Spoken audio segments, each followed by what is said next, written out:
সালাম আলাইকুম রহমতুল্লাহ। ওয়ালাইকুম আসসালাম রহমতুল্লাহ বরকাত। জি বলেন।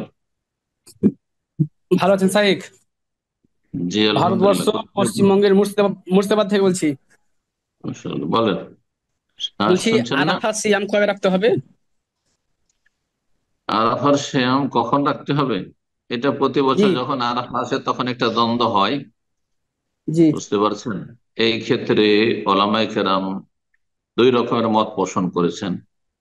একদল ওলামারা বলছেন যে আরাফা সৌদি আরবে, সুতরাং সিয়ামে আরাফা, আরাফার রোজা যখন, তখন যেই দিন আরাফায় হাজির অবস্থান করেছেন সেটি হচ্ছে আরাফার দিন। কথা বলছেন জায়গাকে কেন্দ্র করে, সুতরাং সেই দিনে রাখবেন। আর জানতে পারছেন আজকের থেকে 30-40 বছর, 50 বছর আগে তখন জানতে পারতো না গ্রামে গঞ্জে। এখন সোশ্যাল মিডিয়ার যুগ, মুহূর্ত মুহূর্তে সব দেখতে পাচ্ছেন, জানতে পারছেন লাইভ, তাই করবেন। আর একটি মত হচ্ছে যে না, প্রত্যেক দেশ আরাফার রোজা হয়, আরাফা হয় 9 তারিখে, যেহেতু সৌদি আরবে আমরা আমাদের 9 তারিখে রাখি। সেটি তাদের মত, তাদের ইস্তিহাদ, প্রত্যেকের কথার শ্রদ্ধা করি। জি। এখন আপনার যেই কথার ওপর মনে শান্তি হয় সেটার আমল করবে। জি। আহলে হাদিস আলেমদের মধ্যেই দুই ভাগ হয়েছে, ওলামায়ে কেরাম, অন্যরা তো আছে।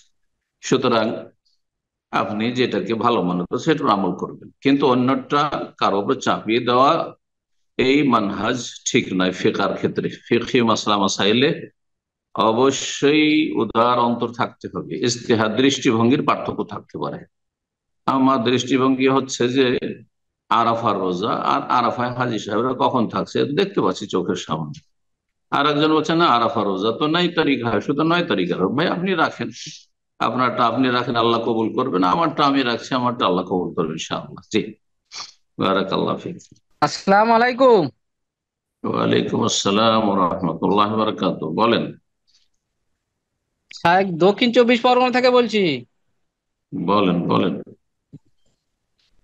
হ্যাঁ, আমি অনলাইনে ফোন পেতে গুগল পেতে টাকা লোক বোম্বাই থেকে বাইরে থেকে ছাড়ে।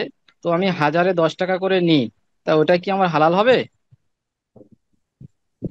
কিরকম আপনি সেই টাকাগুলো ছাড়েন লোকজনের? হ্যাঁ, লোকজন আমারইতে ছাড়ে বা আমার কাছ থেকে আবার বাইরে ছাড়ে, আমি ব্যাংক থেকে টাকা তুলে নিয়ে আসি, এনে আমি হুম। লোককে দিই। তার দরুন হ্যাঁ, আমি 10 টাকা করে চার্জ নিই। পারিশ্রমিক নেন, ঠিক না? হ্যাঁ হ্যাঁ, পারিশ্রমিক। জায়েজ আছে, কোনো অসুবিধা নেই। পারিশ্রমিক নিতে পারেন, টাকার বদলে টাকা বেশি যদি নেন তাহলে সুদ হবে। আর এটা পারিশ্রমিক নিচ্ছেন, যে কোনো পারিশ্রমিক নেওয়া যেতে পারে। জি। কাজটি যদি হালাল হয়, তো কারো সময় নেই, ব্যস্ততা আছে, অথবা বুঝে না, অনলাইন বুঝে না, আপনি টাকাটা পাঠিয়ে দিচ্ছেন আর তার চার্জ নিচ্ছেন, অসুবিধা নেই, জায়েজ আছে। আসসালামু আলাইকুম স্যার। ওয়ালাইকুম আসসালাম রহমতুল্লাহ বারাকাত। বলেন। বাংলাদেশ থেকে।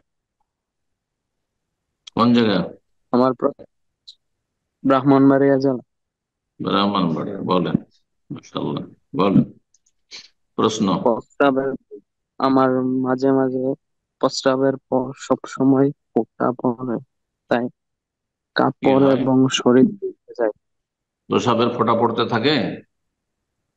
জি, প্রস্রাবের পরে সব সময় ফোঁটা পড়ে, তাই কাপড় এবং শোনা শরীর যায় না, খুব আস্তে হয়ে যাচ্ছে।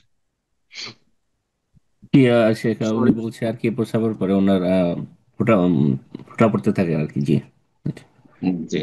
কাপড় নষ্ট হয়ে যায়। জি। হ্যাঁ, তো এখন প্রশ্ন কি? এখন আল্লাহ কি শেফা দিক। কাপড় দিতে হবে প্রতিবার সালাতের সময়? যদি বাড়িতে থাকেন আর মাঝে মধ্যে এটা হয়, সবসময় হয় না, সবসময় হয় না, কাপড় বদলানো সম্ভব তো বদলে নেবেন।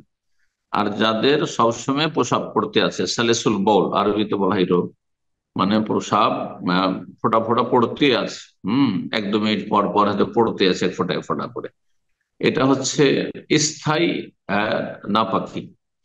যেই ব্যক্তি স্থায়ীভাবে অপবিত্র থাকে, প্রসাব পড়তে আছে অথবা ইস্তেহাজা রোগী, এদের ক্ষেত্রে শরীয়তের বিধান হচ্ছে প্রত্যেক অক্ত শুরু হওয়ার পরে একটা উজু করে নেবে। আর তখন কাপড়, ভালো কাপড় পরে সালাদ শুরু করতে যাবে। আর তারপরে যদি কাপড় খারাপ হয়ে যায় কোনো অসুবিধা নেই।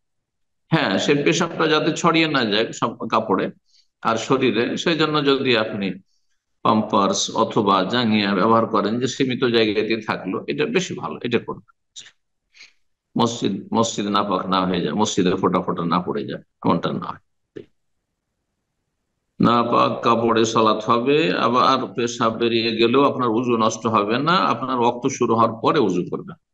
যখন রক্ত যেমন শুরু হয়েছে, আজান হয়েছে, তারপর উজু, আজান আগে থেকে উজু করবেন না, আসরের আজান হবে তারপর উজু করবেন। সুস্থ মানুষ এক উজু দিয়ে জোহর আসর মাগরিব এশা পড়তে পারে, কিন্তু আপনি পারবেন না, আপনি প্রত্যেক ওয়াক্তে একটা করে উজু করে নেবেন। জি, আল্লাহ শফা দিন।